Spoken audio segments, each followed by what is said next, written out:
Oke, misal yang pertama kita buat variabelnya adalah NIM. Nah, ketika kita enter, maka secara otomatis dalam satu baris ini akan terisi secara defaultnya sampai dengan yang paling kanan, yaitu row.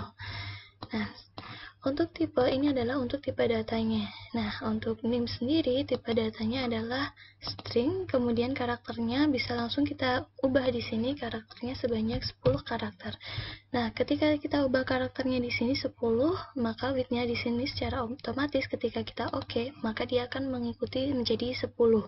Jadi width di sini adalah untuk panjang karakternya. Kemudian di sini ada desimal, itu adalah untuk berapa digit angka di belakang koma. Berhubung di sini tipenya string, maka desimalnya secara otomatis menjadi 0. Kemudian label di sini adalah untuk memberikan keterangan lebih lanjut dari nama variabelnya. Misalkan NIM di sini kita beri keterangannya adalah nomor induk mahasiswa. Nah, apabila terpotong seperti ini, bisa kita tarik ke kanan seperti ini, sama halnya seperti di Excel. Kemudian selanjutnya ada value. Nah, value di sini adalah untuk nanti ketika variabelnya berisi pilihan. Kemudian ada missing, ini adalah untuk nanti ketika ada data yang hilang, biasanya kita nonaktifkan aja. Kemudian untuk kolom, ini adalah untuk lebar atau panjang kolomnya. Nah, selalu defaultnya di sini 8, dan biasanya ini kita abaikan, tinggal ketika nanti datanya tertutup kolomnya, panjang kolomnya kurang, maka tinggal kita tarik aja seperti halnya pada label tadi. Jadi di sini kolomnya tinggal kita sesuaikan dengan datanya.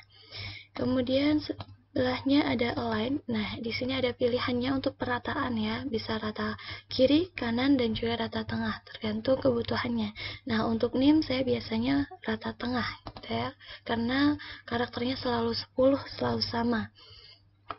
Selanjutnya ada measure. Nah, untuk measure di sini pilihannya nominal maupun ordinal, ada dua pilihan. Nah, measure di situ biasanya tergantung dari tipenya di sini. Kalau misalkan tipenya string, maka dia akan muncul measure-nya dua pilihan, yaitu nominal atau ordinal.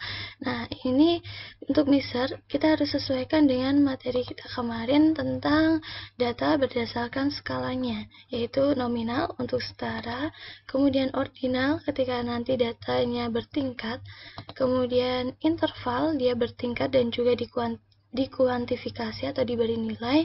Nah, untuk yang interval nanti di situ bisa mengikuti untuk misalnya apakah dia ikut ordinal ataupun scale.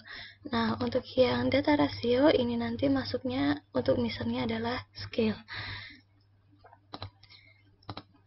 Nah, maka di sini untuk misalnya untuk variabel NIM adalah nominal karena tipenya setara. Selanjutnya bisa kita buat adalah variabel nama. Nah, untuk nama tipenya itu string ya. Nah, untuk karakternya, kalau misalkan nanti nama-namanya panjang, bisa kita kasih karakter yang banyak, misalkan 100. Nah, misalkan label di sini adalah nama mahasiswa ya. Nah, untuk value dan yang lainnya bisa kita abaikan aja, kita fokusnya di bagian measure. Nah, untuk nama itu juga measure-nya adalah nominal karena sifatnya setara. Selanjutnya ada kita buat misalkan jenis kelamin.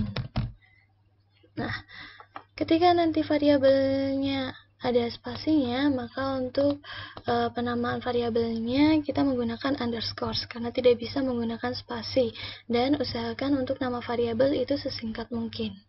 Nah, untuk jenis kelamin tipenya juga string, misalkan karakternya kita buat misalkan 20. Oke. Nah, untuk label tidak perlu kita isi. Nah, untuk jenis kelamin kita buat ada value di situ karena ada pilihannya. Nah, kita bisa klik buttonnya di sini. Nah, untuk value itu berisi dengan angka 1, 2, dan seterusnya. Selanjutnya untuk label adalah pemberian keterangan dari pilihannya. Misalkan yang pertama adalah laki-laki. Nah, kalau sudah, kemudian kita add. Nah, pilihan yang berikutnya langsung kita isikan juga dengan sesuai urutannya. Misalkan value 2 perempuan. Nah, sampai dengan pilihan yang terakhir jangan lupa kita add gitu ya. Pastikan untuk pilihan sampai yang terakhir sudah kita add, sudah masuk di box bawah ini. Kalau sudah baru kita oke. Nah, untuk jenis kelamin dia misalnya juga nominal, setara ya. Selanjutnya misalkan ada jenjang kuliah misalkan. Nah, untuk jenjang kuliah ini juga tipenya string, kemudian karakternya misalkan 8 aja cukup. Oke. Nah, untuk value-nya pilihannya misalkan kita buat adalah value pertama misalkan D3, add misalkan value yang kedua adalah S1, add, dan misalkan pilihan yang ketiga adalah misalkan S2, add. Ya. Oke, sampai dengan pilihan yang terakhir sudah di-add, kita langsung oke. Nah, untuk jenjang kuliah di sini misalnya adalah kita pilih yang ordinal karena dia sifatnya bertingkat. Jadi ada tingkatannya. Tingkatan paling bawah adalah D3, kemudian S1 dan lanjut ke S2. Jadi ketika ada tingkatannya kita misalnya pilih yang ordinal. Oke, selanjutnya misalkan kita buat konsentrasi misalkan. Nah, tipenya juga string, misalkan karakternya 20. Oke, nah misalkan pilihannya value-nya, misalkan yang pertama adalah networking, misal. Kemudian pilihan yang kedua misalkan multimedia. Pilihan yang ketiga misalkan commerce. Pilihan yang keempat misalkan database. Pilihan yang kelima misalkan pemrograman. Nah, pastikan sampai dengan pilihan yang terakhir sudah di-add, sudah masuk di box paling bawah ini. Karena kalau belum di-add, maka nanti pilihan terakhirnya tidak akan muncul. Kalau sudah, oke. Nah, untuk konsentrasi ini kita misalnya nominal ya, karena setara, tidak bisa kita bandingkan. Selanjutnya misalkan ada uang underscore saku, misalkan uang 1. Oke, untuk uang saku dia sifatnya numerik, kemudian karena di bagian modul di sini uangnya sifatnya bilangan bulat, maka di sini untuk desimalnya bisa kita nolkan aja. Oke, kalau sudah oke. Nah, kalau kita bisa desimalnya bisa kita nolkan di bagian kolom desimal ini ataupun di bagian tipe di sini tadi. Ya, bisa pilih salah satu. Oke, seperti ini. Nah, kemudian untuk uang saku, misalnya di sini kita harus pilih, nah ada masuk 3 pilihan, scale, ordinal, dan nominal. Nah, ketika di sini tipenya numerik, maka akan muncul 3 pilihan ini. Nah, untuk uang saku, maka misalnya adalah scale, karena berupa angka yang sebenarnya. Oke, lanjut, misalkan ada uang underscore cost, ya. Oke, dia juga sifatnya numerik. Nah, desimalnya misalkan di sini kita nolkan juga. Nah, misalnya juga sama, yaitu scale. Terakhir, seperti halnya di modul, misalkan ada uang underscore belanja. Ya. Nah, tipenya juga numerik, kemudian desimalnya kita nolkan. Untuk misalnya, untuk semua uang-uangnya adalah scale. Oke, maka hasilnya seperti ini, kita bisa lihat di sheet data view. Nah, oke, dari sheet data view, kalau misalkan ada variabel-variabel yang terpotong seperti ini karena tadi di bagian variabel view kolomnya hanya sepanjang 8, gitu ya. Oke, maka di bagian data view ini bisa kita tarik ke kanan aja seandainya dia terpotong. Nah, seperti ini, biar kesannya lebih rapi.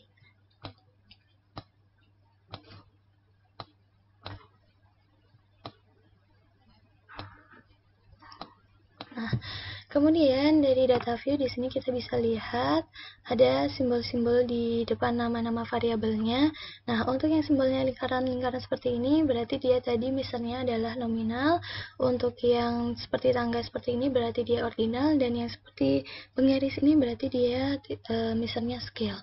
Dan ketika kita lihat ada kursor di situ di bagian variabelnya, maka dia akan menunjukkan untuk variabelnya tadi, nama variabel, labelnya apa, tipenya apa, dan misalnya apa. Ini untuk yang versi 25. Oke, selanjutnya untuk inputan datanya, kita tinggal inputkan biasa saja. Misalkan langsung kita inputkan name-nya, kemudian namanya,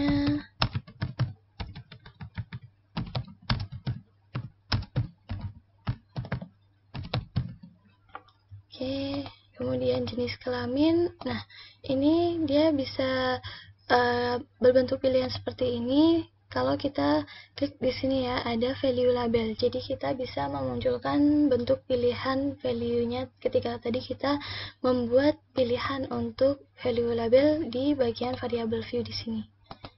Ya, kita bisa klik yang di bawah ini, di bawah menu help ada value label.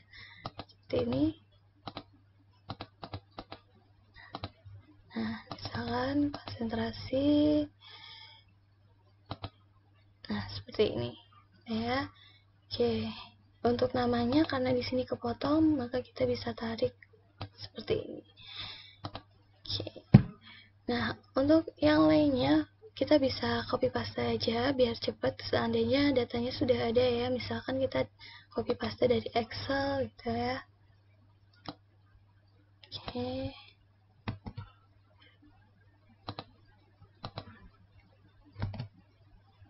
Nah, seperti ini misalkan.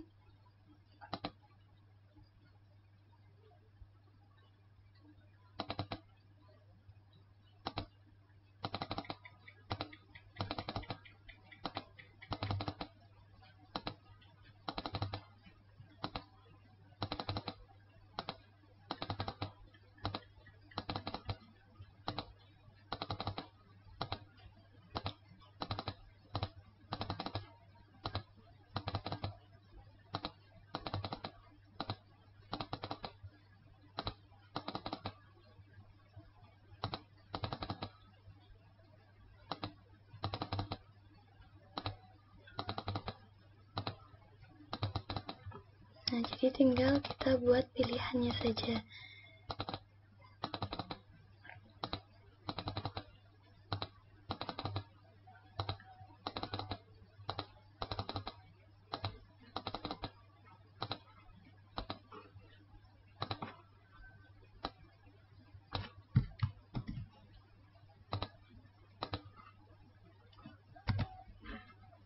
Oke. Nah, seperti ini. Nah, selanjutnya tinggal kita save datanya seandainya kita belum melakukan analisis apapun. Kita bisa save filenya dari file, save bisa, ataupun langsung kita klik button yang berupa gambar disket ini. Ya. Save filenya misalkan di latihan sini ya. Misalkan adalah latihan 1. Oke, untuk yang inputan maka save as-nya dia .sav untuk ekstensinya. Oh.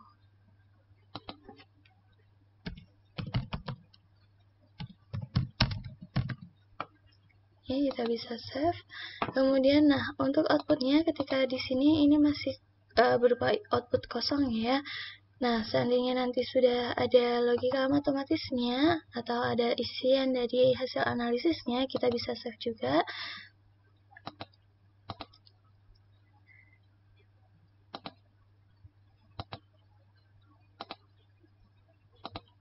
Nah, misalkan kita save dengan nama yang sama, misalkan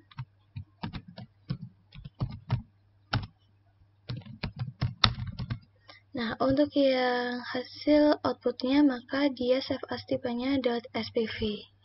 Oke. Nah, kalau sudah save maka di sini sudah muncul tulisan untuk latihan-latihannya. Oke, seperti itu.